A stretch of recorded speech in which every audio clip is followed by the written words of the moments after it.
બે દિવસ પેલા મામા પડો પેલા સંતના દર્શનથી કંઈક બોલ્યા, આનંદ મંગળ કે શાંતિ.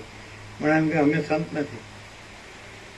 સંત શબ્દ આવે એટલે તમારે કેન્દ્રનું વર્તુળ ચાલુ થઈ જાય, હું ને જગત.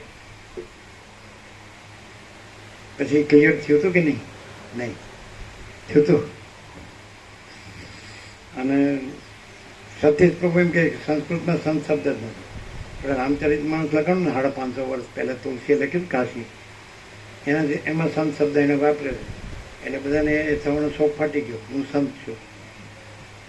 સમજે? નહીં તો સંસ્કૃતમાં સંત શબ્દ નથી.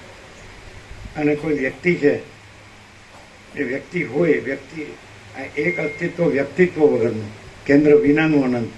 એટલે એમાં ઈશ્વરે ન હોય ને, કોઈ ભગવાને ન હોય ને, બ્રહ્મે ન હોય ને, આત્માએ ન હોય ને, ચિદાકાશે ન હોય ને, સચ્ચિદાનંદ ન હોય ને, એમાં કાંઈ ન હોય. હું ન હોય એટલે કાંઈ ન હોય. અને એ અનંત સુધી ચિદાકાશ પોતે છે અને બીજું કાંઈ નથી, બીજું કાંઈ થતું નથી. સમજે?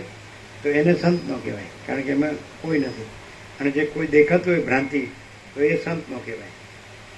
પછી અગણબમ તો કહેવાય જ નહીં. સંત નો કહેવાય પછી અગણબમ તો કહેવાય જ નહીં. બરાબર? અગણબમ એટલે એમને શબ્દ બનાવી દીધો, એટલે કોઈ વાતમાં સમજે નહીં. અને પાછું કે હું બધું જાણું.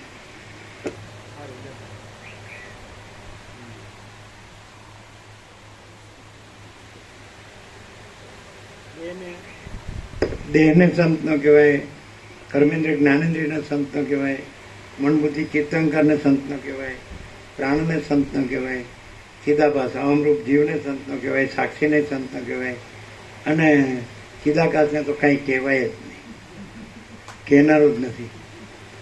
શું કહેવાય? અનંત પ્રકાશ, અનંત આનંદ, અનંત શાંતિ. सोचना कहना सुनना नहीं है, याद रखना भूलना नहीं है, जो है सो है. परम शांति,